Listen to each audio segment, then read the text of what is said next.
Assalamualaikum warahmatullahi wabarakatuh. Di sini saya akan menjelaskan tentang teks ceramah. 1. Teks ceramah adalah pembicaraan di depan umum yang berisi penyampaian suatu informasi, pengetahuan dan sebagainya. Yang menyampaikan adalah orang-orang yang menguasai di bidangnya, dan yang mendengarkan biasanya melibatkan banyak orang. Medianya bisa langsung ataupun melalui sarana komunikasi seperti televisi, radio, dan media lainnya. Selain itu, ada pula yang disebut dengan pidato atau khotbah. Pidato adalah pembicaraan di depan umum yang cenderung bersifat persuasif, yakni berisi ajakan maupun dorongan pada khalayak untuk berbuat sesuatu. Khotbah adalah pembicaraan di depan umum yang berisi penyampaian pengetahuan, keagamaan atau praktik beribadah dan ajakan-ajakan untuk memperkuat iman. Fungsi teks ceramah. Ceramah merupakan teks yang berfungsi untuk menyampaikan informasi atau edukatif yang berupa pengetahuan kepada khalayak, juga untuk mengajak atau meyakinkan. Menentukan isi dan struktur dalam teks ceramah. Teks ceramah memiliki bagian-bagian tertentu yang meliputi bagian pembuka, isi, dan penutup.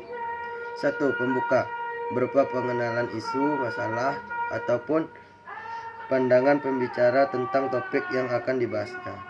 Bagian ini sama dengan isi dalam teks eksposisi yang disebut dengan isu. B. Isu yang berupa rangkaian argumen pembicara berkaitan dengan pendahuluan atau tesis.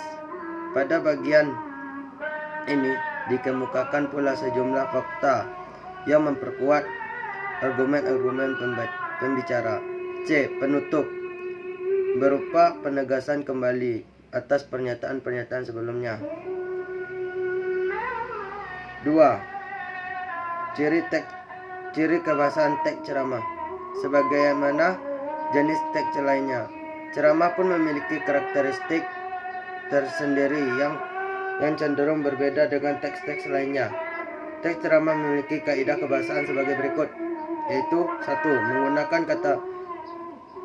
kata ganti pertama atau tunggal, dan kata ganti orang kedua jamak sebagai sapaan. Kata ganti orang pertama yakni saya, aku. Mungkin juga kata kami apabila penceramahnya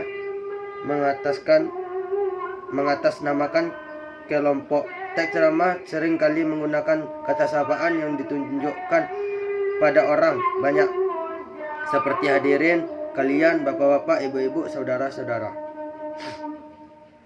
2. Menggunakan kata-kata teknis atau peristilahan yang berkenaan dengan topik yang dibahas.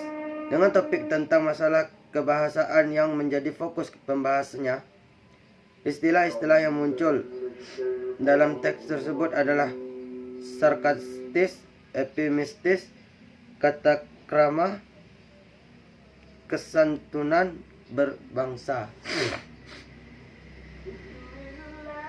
3. Menggunakan kata-kata yang menunjukkan hubungan argumentasi sebab akibat. Misalnya, jika maka sebab karena dengan demikian, akibatnya oleh karena itu. Selain itu, dapat pula digunakan kata-kata yang menyatakan hubungan temporal ataupun perbandingan, pertentangan, seperti sebelum itu, kemudian, pada akhirnya, sebaliknya, berbeda halnya, namun. 4.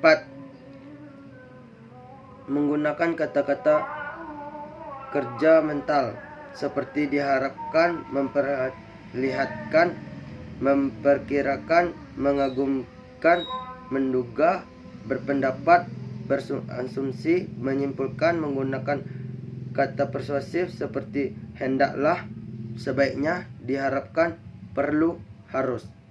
Sekian dari saya. Assalamualaikum warahmatullahi wabarakatuh.